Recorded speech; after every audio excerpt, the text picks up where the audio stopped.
Dylan Cesa is not allowed to hit through the first 8. Again, he has been 8 2/3 before in his history. That was as a member of the White Sox. This is a member of the San Diego Padres. Ildemaro Vargas will lead it off, and you can bet that the faithful know all about this. Many of them standing throughout the ballpark here at Nationals Park as Vargas leads it off in the 9th, and we'll take a look at ball 1. Tell you what, from a defensive standpoint also, believe you me, these guys in the infield, outfield, they're going to be diving for stuff, preventing balls to get through, fly balls to the right or left. Vargas standing in, and the 1-0 is swung on and missed. Ball and a strike.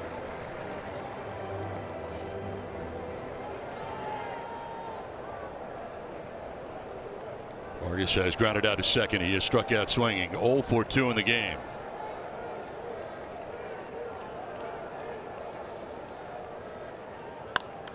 Down the left field line. It's headed foul.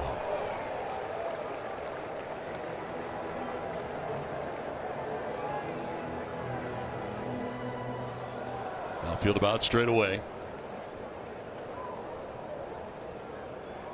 106 pitches at the moment now for Cease. And that one is chopped foul. Just getting a piece. Another slider. Been a healthy diet all day. Hey, he's been locked in with the slider and the fastball this afternoon.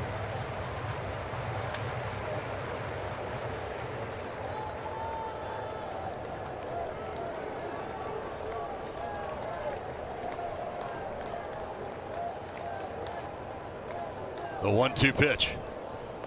He in the dirt, and it evens at 2-2.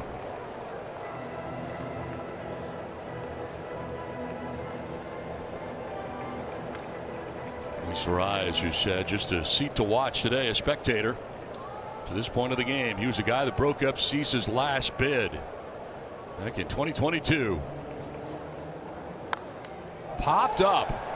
Campusano coming back towards the screen, and Luis can't catch it. Hits the screen first. Hits the screen first.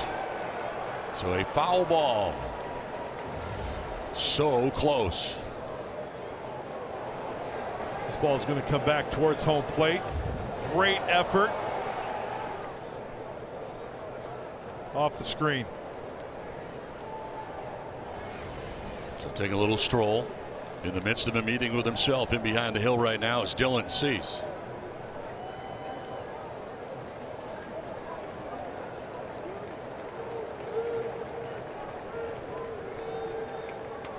Two-two pitch to Vargas. Rounds it foul over by the Nats dugout.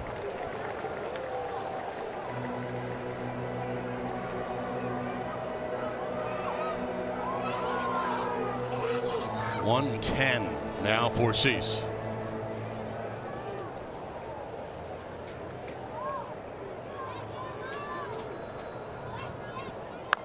On the ground, slowly hit towards Bogaerts. He'll flip to first for out number 1 of the 9th inning. Bogaerts had to charge in. He was deeply situated on the right side. Gets Vargas one away in the 9th inning. Dylan Cease has done a fine job this afternoon of avoiding the sweet spot of these Nationals bats. That was no exception right there. So the little dribbler, infielder's got to be on it.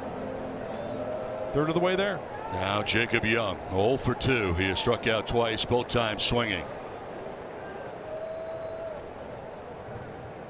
On the ground to shortstop. Kim's got it, fires to first. 2 down in the 9th inning. 1 out away for Dylan Cease. The faithful will stand as one.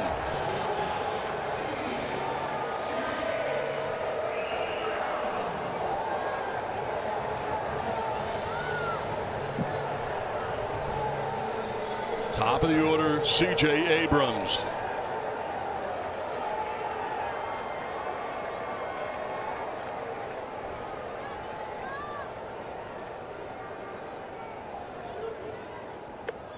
In the dirt for ball 1. Another slider. Started him with a slider.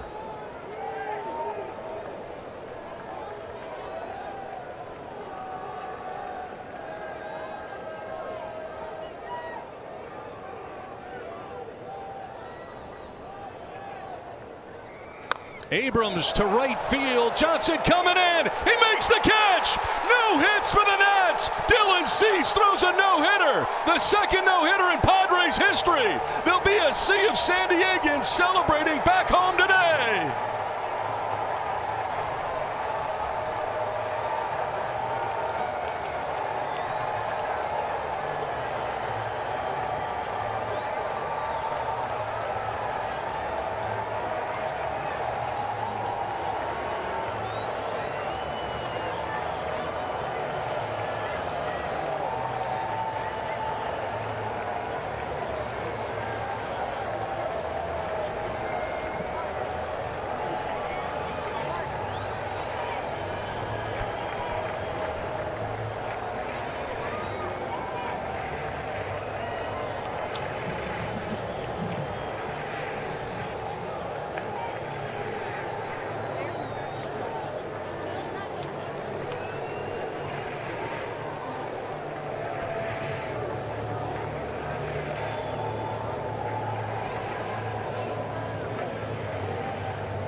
Well, Dylan Cease has been in complete control of this afternoon. The last pitch was the slider. Oh, yeah. Bryce Johnson squeezes it. His Padres teammates, the Friar faithful. It's time to have a party for Dylan Cease.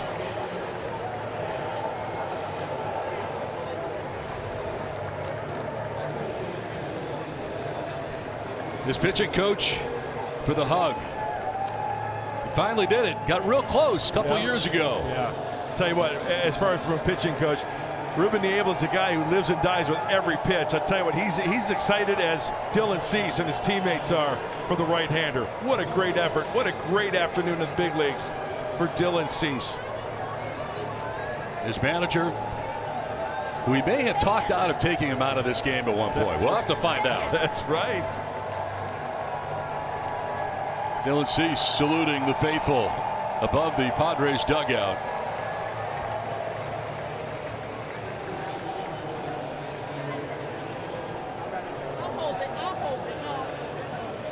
The amazing feat today, the authenticating of the baseball taking place right now. That needs to be made official. Of the utmost importance, in which they are doing right now for Cease. And they hand him the baseball after the authentication. I tell you what, we saw the replay when he was with the White Sox. That's heartbreaking. 8 2/3. You battle. Give up a hit to Luis Ariz of all people. Now his teammate. Dylan, my friend, how does this feel? Man, unbelievable. It's crazy. I mean, Rube joked at me after the last one and said, "Hey, when are we going to get a real, real one?" So that's pretty special. When did you start thinking about it? When did it first cross your mind that this was something that could happen today? Is it still working? It is. After the 6th, probably. Okay. But pitch count was high, so I was like, But I try not to think about it too much. I would go in between and talk to Joe and King about sequencing. And then just, good things happen. Did you do some lobbying after that inning? Because it looked like the congratulatory handshake. A nice job. What went on after that conversation? Yeah, he said nice job, and I looked up and it was like 94 pitches, and I just said I feel great, and if we get through the next one in like 105, then I've thrown 113 this year, and so. Thankfully they let me talk him into it, and then here we are. Unbelievable. We watched it all take place. We saw it. We saw the conversation. It went on a little while, and then you walked away. I felt like maybe he's still in this game. Oh, yeah. You came close 2 years ago, and oddly enough, your teammate now, Luis Ariz, the guys that broke it up, he was in the dugout rooting you on today. That's also pretty ironic. Yeah, it is. I think I had a little flashback right there. Made sure I got the slider a little bit lower. So, yeah, that's man, off the bat right there, it looked kind of like a blue pit. Yeah. And then I just saw it stay up, and I was just screaming and yelling, and that was awesome. Dylan, what was going through your mind when Xander bobbled that one ball and Jackson Merrill made the catch there? I mean, there were two of them. The other one he dove for and got up and threw it, and then bobbled, and then made a play. I mean, and I feel like in every no-hitter, there's a couple plays that are, you know, kind of save it. So I think there were a couple right there, but man, made it happen. You will never forget this. This will be in history forever, my friend. Thanks so much for joining us and doing this today. This was so much fun to watch. Thank you. Congratulations, Dylan. Thank you.